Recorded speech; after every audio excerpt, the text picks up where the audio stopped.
Hi there, everybody. It's Elaine Hamilton from the Reiki Center, and today's topic is Reiki and the Catholic Church.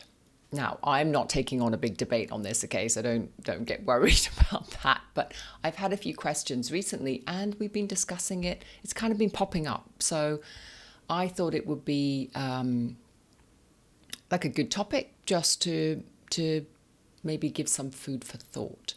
Now, actually, the Catholic Church came out quite a long time ago. It was in 2009, so already, like 12 years ago, to say that they did not approve of Reiki in their own healing modalities as part of their own offerings.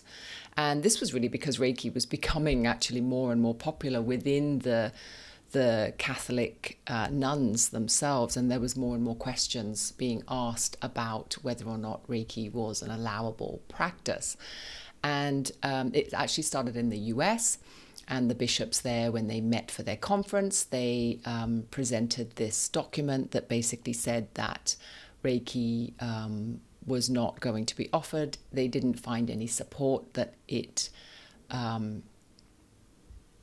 was a kind of scientific method, fair enough, and that they also found no support that it kind of matched the Christian belief. In their belief, essentially, you can really only heal through faith when you heal through prayer, and that prayer being directed to Jesus and their God. So, again, fair enough. So essentially, the other part of it is that they felt that the Reiki would put the Catholic spiritual health in danger by corrupting the worship of God and turning religious devotion in a false direction. And I guess this is kind of where I would put a question mark or an opportunity for discussion. I think that definitely some of the ways that Reiki is taught does have a superstitious flavor to it, right? We've all come across those Reiki practitioners who do blend a lot of other modalities and even shamanism and other forms of ritual into their Reiki practice. And I can imagine that kind of Reiki practice would alarm the average Catholic. So I'm not saying that there are certain aspects of the way Reiki is practiced that isn't alarming for some people who have a very different way of spiritual practice. But I do wonder, like a lot of the nuns at the time did come out and say, well, actually, my Reiki practice brings me closer to God. It brings me closer to the awe of prayer. Because, of course, when you are already following a certain philosophy, you are then blending Reiki into it. Like real vanilla Reiki, like the kind of Reiki that is stripped of all of its bells and whistles and rituals and belief systems, is essentially the flow of balance, like the natural balance of life force, which really you could translate into the will of God, or you could translate into the movement of God's energy through you.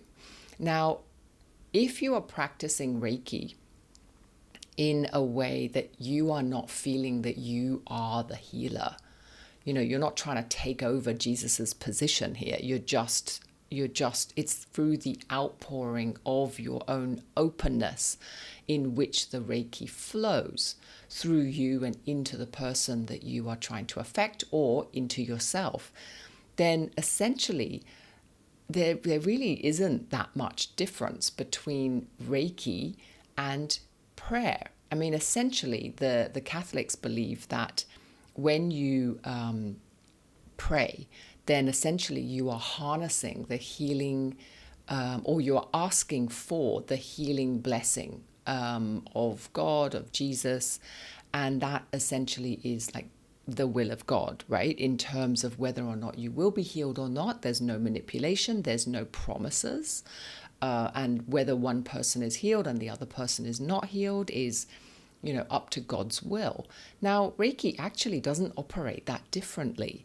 We know that when we offer healing to someone, we never offer a cure, we never offer a promise of healing or curing or change in any way.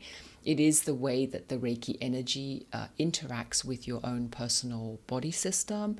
And so there isn't really any superstition involved. Like there's this idea that you put your faith in Reiki to become some kind of godlike figure is actually something that I've been talking against for many years, in terms of that is not the purpose here of putting Reiki as another religion.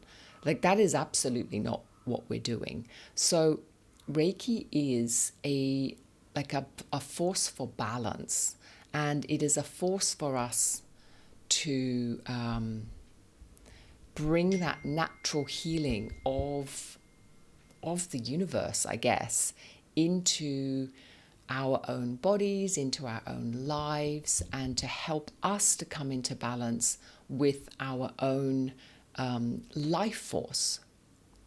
So when you are hitting up against this, whether you are Catholic yourself or whether you have friends in your community who are Catholic that are perhaps worried about you, this is what I get emails about. It's like people who are religious but very open, and so they're quite open to kind of opening further than their religion dictates. But they're in a community of people who are obviously more following the rules. And that can create tension, right? It's kind of like you're open to Reiki and you have your own relationship with Reiki and your own trust in the fact that Reiki and your beliefs are actually complementary. I know many people that feel that Reiki actually is the life force of God, like is the blessing or the will of God, if you like. And they really trust this. That's the way that they use Reiki, and it brings a huge amount of joy to their practice because it feels like you're really getting a very tangible, a very like personal experience of God's will through your hands.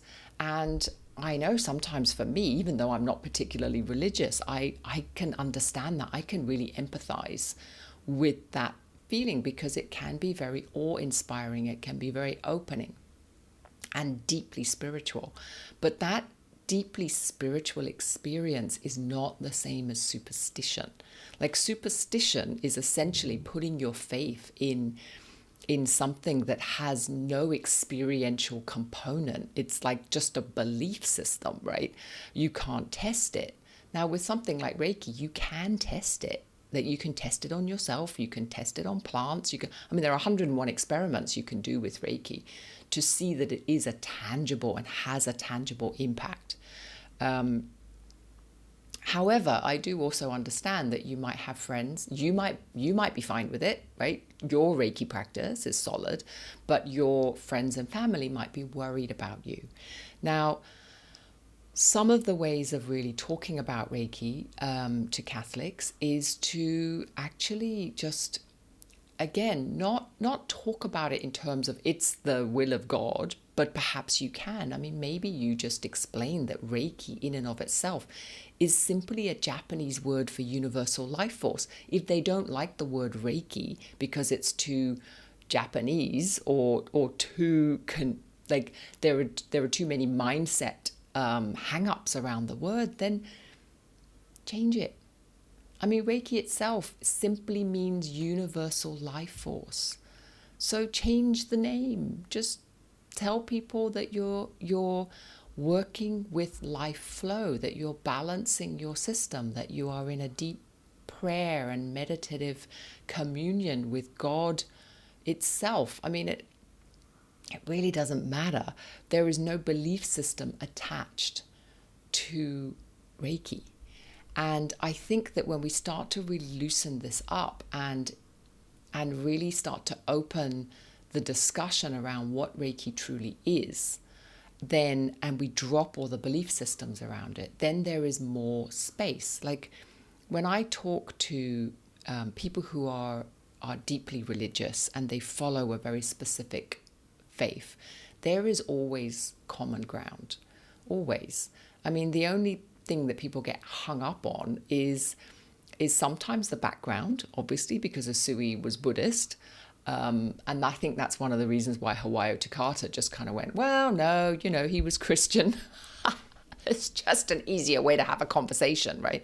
But these kinds of hang-ups are simply historic. I mean, at the end of the day, how you use your Reiki now in 2021 is very different to how the people were using it in 1920. That's 100 years ago. So there are so many more commonalities between our use of Reiki to balance and have life force flow through us, and many of the religions alive today. Most of the religions actually have a general direction. Now, I know there are rules and regulations that kind of clog that up, but the essence of every religion is to bring us closer into communion with God, right? Now, what that God is and how it operates and all that kind of thing, that is all different in terms of different mindsets, different belief structures, different religions. However, this idea of communion and bringing us closer is really what Reiki is all about too. It's all about bringing us into closer connection with ourself and our connection with the greater whole. Now, for me, I would really challenge any religious zealot to find a difference with that. Like surely this is the common ground. And the way that I choose to blend that communion is a personal choice. And of course, if they don't want me to do that, that's also their personal, like if they don't want to do it, that's also their personal choice. But to maybe have a conversation around where's the danger, if that's what they're worried about, where is this danger that they're worried about? Because you're not believing in a specific superstition. There is no superstition here. There is simply a merging of my deep communion with God and my access to universal life force as it pours through my hands. And these are very compatible things. They are the same thing, essentially. So, sometimes it is just understanding more deeply where the concerns lie, like why is there the concern of this? And once you start to unpack that and then ask yourself, like if you are practicing Reiki from a very shamanistic perspective and you have a lot of belief systems around that, then obviously when you hit up against somebody that's coming in with their own set of belief systems, there's going to be a clash. But if you strip it all down, like what is the essential aim of Reiki, and what is the essential aim of any religion? It's the same. It's identical. It's bringing us into a deeper communion with self and whole, right? Our connection with the whole. And this is essentially what every religion is trying to do, is to give us a greater sense of belonging. And so when you start to bring something like Reiki in that is essentially a direct essence of that belonging. I actually don't know how closer you can get to being the same freaking thing, people. So I will end on that note before I start off on one of my little rants. We don't want that to happen. Anyway, food for thought. And thanks again for your questions. Keep them coming in, because this is sometimes what helps when it comes out into the whole as well. A little bit of education, a little bit of thought, food for thought, and perhaps a conversation that comes out of that. Okay, take care. Bye.